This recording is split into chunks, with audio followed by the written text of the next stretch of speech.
Hello guys, welcome back to the channel. Hope you're doing well. Hope it's better weather where you are. It's pretty grim here, grey and wet.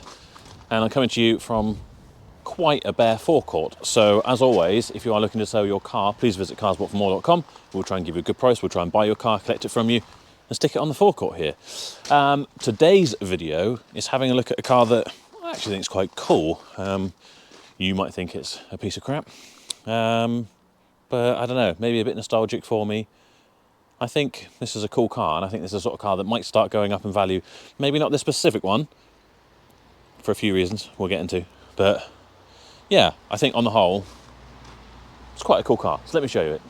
So this is a 2001 Vauxhall Astra Coupe, and this is a 2.2 Bertone edition. Is it Bertone or is it Bertone? I reckon it's Bertone. And it is an automatic. I paid just £400 at auction for this, plus fees, which I think made it around about 600 quid. And from best I can work out, in good condition, this should be, I think, about a £2,000 car. So on the face of it, it's not a new car. It's, you know, some ways perhaps not very cool and looking a bit dated. Look a little under the surface, and I think there's good money to be had in this car, and I think it's something interesting. I was certainly drawn to buy it for the right price anyway. We have these nice, I guess, are they SRI style alloy wheels? I can't remember. They're 60 inches anyway, and they all seem to look in good condition, at least on this side. As I say, it's the coupe, so it's definitely got more presence, looks a bit smarter than the hatchback. Here is our Bertone badge. This just reminds me of the Ford Focus CC that I had, which was the Pininfarina one. They all seem to have a special designer when they do a coupe or convertible version of a hatchback of this era. Anyway, we've got a pretty horrid looking stick-on Ermshire fuel cap cover. It'd be quite nice to get that off really and go back to original. Assuming it's good condition under there, you'd have to hope. As I say, these wheels are actually in really good condition. Loads of tread on that one. These are budgets on this side. I can't even remember. Presto something or Prestivos. We get round to the back. Do you remember these? Lexus lights. Oh yes. It'd be nice to get some standard ones for this. I wonder, it's going to be one of those sets of lights that's either really easy to find because it's an Astra of 2001, there should be millions out there, or is it going to be hard because it's a coupe? I don't know, but yeah, I'm not a fan of the Lexus lights, to be honest. No tow bar though, thank God. That's a rarity for me. On the whole, looking nice and tidy though. No real signs of any damage. Doesn't help that we got rain out here, a bit of God's polish, but I have seen this in the dry. It's not bad. These wheels are minters, really. Hadn't really stopped to appreciate them before, but yeah, there's no real bad parts to report really. I know come around the front, this front split is obviously being whacked off or something, and they've put tape over it. Make sure I actually get that in shot. But apart from that, a bit of rubber coming out the headlight there. Headlights definitely want a little restoration. How tidy is that? She's a little beauty. Get the couple of rubbishy bits off and she'd be lovely. Maybe a little touch up just there. Oh no. God, I'm good. All I had to do was wipe it. Yeah, let's have a quick look inside. Just the one key I've got. Remember this generation of Vauxhall key? We have working remote central locking. Again, a bonus. And on the whole, it's tidy enough in here. It's not filthy. It doesn't look completely worn out. We've got our Bertone edition side strip there. Yeah, let's hop in, get out the rain and see what else we've got. Oh, that is grim. Apologies if my hair is all over the place. What's left of it. It's got a very distinctive smell in here. You know, certain cars have got a certain smell. Well, Vauxhalls of this era have their own smell. Must be something to do with the chemicals they use for the plastics or the interior or whatever it is, I don't know. But any of you who are in the car trade and have gone through the generations of cars, all the memories come flooding back, because the first car I actually had and drove on the road was an Astra of this generation, and it was a 1.7 turbo diesel estate that my dad had bought for about 400 quid. God knows what the mileage was. It sounded like a sewing machine, but it absolutely flew. Had no radio. It was a manual, and yeah, that used to be the sort of passion wagon there. While my Mini, if I can find a picture of my very, very first car, that wasn't actually the first car I drove on the road, but it was the first car I bought at about 15 years old. I'll put that up here. Give some of you a laugh, I'm sure. I was very proud of it at the time. But yeah, spent probably a good year driving this generation of Astra, so it's quite nostalgic for me, and yeah, I think they're good cars, actually. I really like them. Interior, I'd say, hasn't dated that badly, actually. It looks quite good in here. We've got our horrendous automatic gear shifter here. Isn't it strange how over the generations they've made the gear shifters look more and more like a manual, or give more time and consideration to making the gear stick more appealing, because frankly, you know, this couldn't be less appealing, could it? We've got aircon, we have got a cassette player, and we have a display up here, which would have been quite modern at this time, actually having a digital display separate from the radio, so...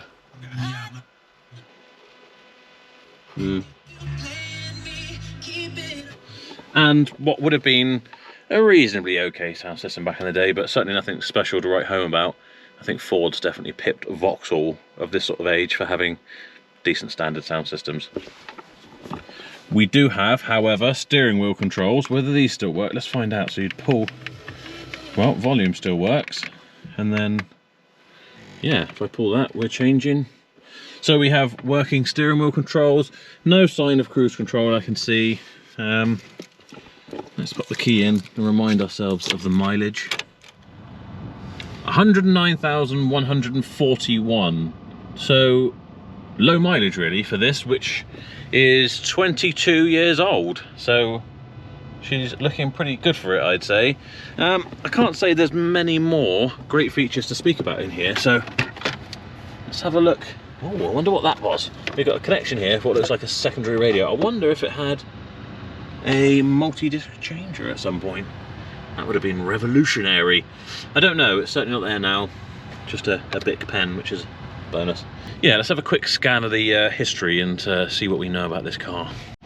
Well, I have just had a quick scan through here, and although we've got the radio tuning guide, we've got service location center guide, we've got the owner's manual, we've got a service slip here, but it's not actually for service work, it was for something to do with the alarm, and they said they've replaced a unit on it. I wonder if that's what in the glove box was, something to do with an alarm system.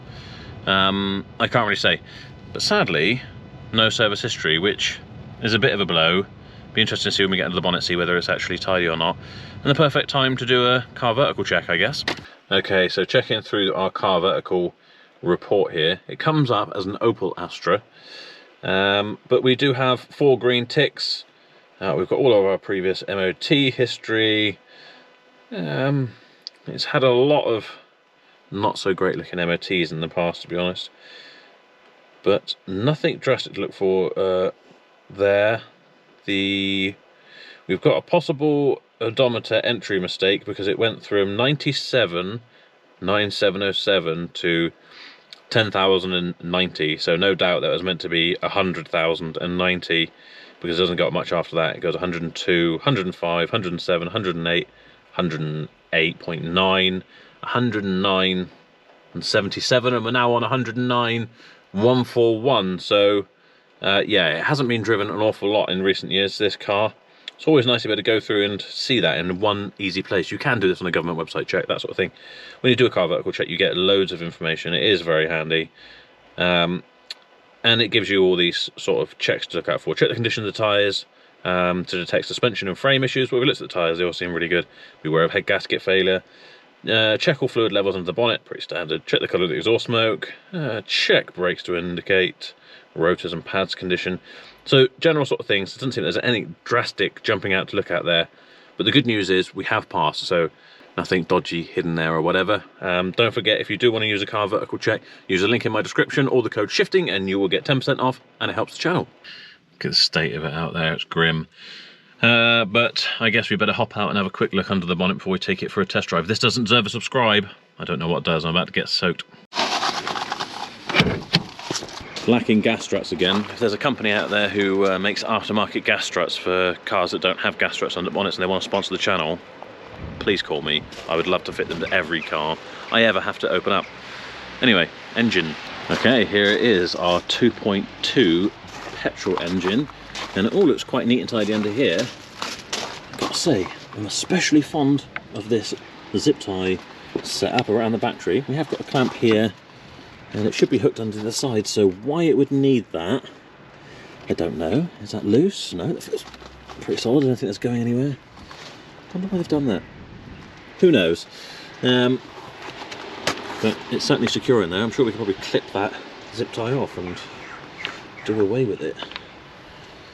Okay, so a little bit of smegginess under there, but nothing awful. I wonder if that could just be to do with condensation, because this car hasn't been driven a lot. It is a petrol, and this is what happens with these cars. So they get started up and do little journeys and not get used a lot. You get a lot of condensation in there, which kind of builds up at the highest point, being the oil cap. Probably the coolant will give us the best indication, which all looks nice and clean. No sign of any oil in there.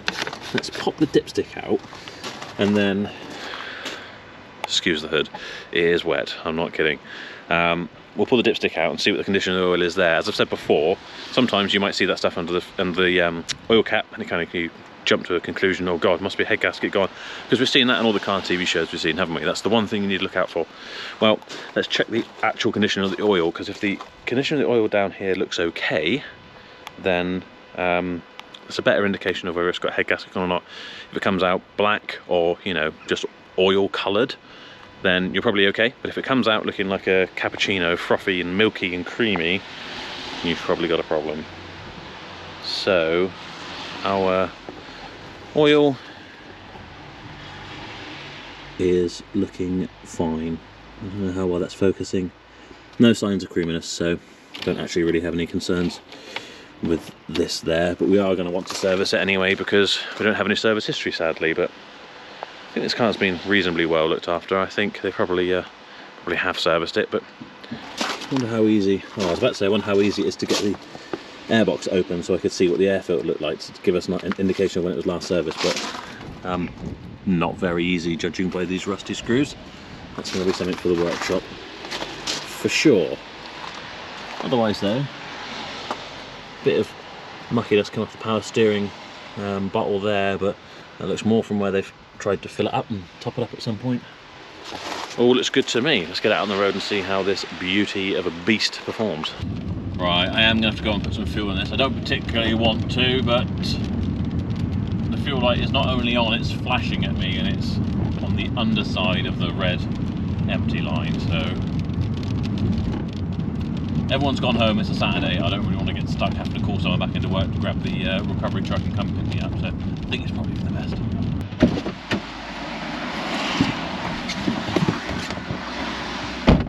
So all topped up, we can go for a little bit of test drive. Still not going to go too far, but let's get an idea of how this thing drives. They're really firm seats, I remember that from the days when I used to drive one of these, what is this? An Astra FG? God knows, I don't know. But this generation of Astra, although it was in the estate version, they had really, really firm seats, but they were still comfortable. It's a bit of a weird thing, really. Cars of this generation, maybe the cars that I had after that, like the Mark 1 Clio, I had a 1.8 16 valve, one of the cars I wish I'd never sold, had these really like cushiony armchair style seats. These were the complete opposite.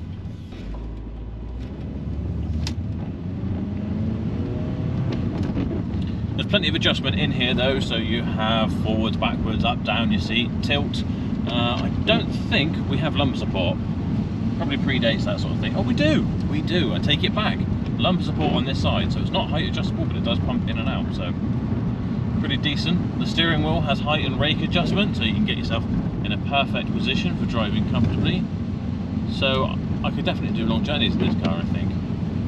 I haven't really put my foot down yet, but so far, for comfortable, easy driving, the gearbox is performing very well. We do have this giant S sport button we can press, and we'll find out how much of a difference that makes. Oh, not right now we won't, because someone's just pulled directly out in front of me. I've already figured out that my electrically adjusted wing mirrors are not electrically adjusting. Neither side is working, so I'm hoping that it's just a case of a fuse having blown perhaps.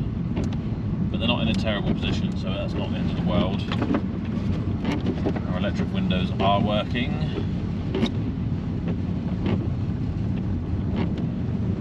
I can't say I've noticed any bad driving characteristics yet. I think the steering wheel was offset slightly to the left, so probably could benefit from tracking, but I don't think it's really pulling as of yet anyway. So far the 2.2's felt pretty underwhelming, but it is paired with this pretty pedestrian gearbox, which so far feels quite clumsy and clunky. Okay, picks up when you really get your foot down, of course, but I will be interested to see how much of a difference sport mode makes. Right, let's try sport mode. Okay, we get a sport, well, sorry, an S inside a gear icon to show us that we are in sport mode. We'll give this Peugeot a little head start because we don't want to be chasing them down. Okay, here we go.